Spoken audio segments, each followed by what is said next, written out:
বিএনপির প্রতিষ্ঠাতা প্রয়াত রাষ্ট্রপতি জিয়াউর রহমানের ৯০তম জন্মবার্ষিকী আজ।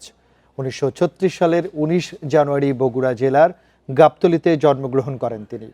বাংলাদেশি জাতীয়তাবাদ ও বহুদলীয় গণতন্ত্রের প্রবক্তা জিয়াউর রহমান দিবসটি উপলক্ষে ২ দিনের কর্মসূচি পালন করছে বিএনপি। ১৯৩৬ সালের এই দিনে বগুড়ার গাবতলীতে জিয়াউর রহমানের জন্ম। তার ডাকনাম কমল। শৈশব ও কৈশোর কাটে বগুড়া ও কলকাতায়। শিক্ষাজীবন শেষে ১৯৫৩ সালে যোগ দেন পাকিস্তান সেনাবাহিনীতে। মুক্তিযুদ্ধে সেক্টর কমান্ডার এবং জেড ফোর্সের প্রধান হিসেবে বীরত্বপূর্ণ ভূমিকা পালন করেন জিয়াউর রহমান।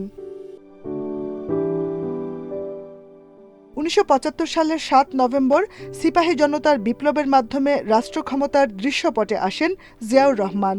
রাষ্ট্রপতি হিসেবে দায়িত্ব পান ১৯৭৭ সালে। আমরা জাতীয় জীবনে এক নতুন অধ্যায়ের সূত্রপাত করতে যাচ্ছি। ১৯৭৮ সালের ১ সেপ্টেম্বর প্রতিষ্ঠা করেন বাংলাদেশ জাতীয়তাবাদী দল বিএনপি। রাজনীতিতে নতুনত্ব আনেন ১৯ দফা কর্মসূচির মাধ্যমে। তার হাত ধরেই দেশে উন্নয়ন ও উৎপাদনের রাজনীতি শুরু হয়। ১ নম্বর, খাদ্য উৎপাদন দ্বিগুণ করতে হবে। ৪ বছরের শাসনামলে কৃষি উৎপাদন, গার্মেন্টস শিল্পের বিকাশ, জনশক্তি রপ্তানি, নতুন কলকারখানা স্থাপন সহ স্বনির্ভরতা অর্জনে জিয়াউর রহমানের উদ্যোগ সারা জাগায়। পররাষ্ট্র নীতিতেও ব্যাপক পরিবর্তন আনেন জিয়াউর রহমান। তার উদ্যোগেই দক্ষিণ পূর্ব এশিয়ার ৭টি দেশকে নিয়ে গঠিত হয় সার্ক।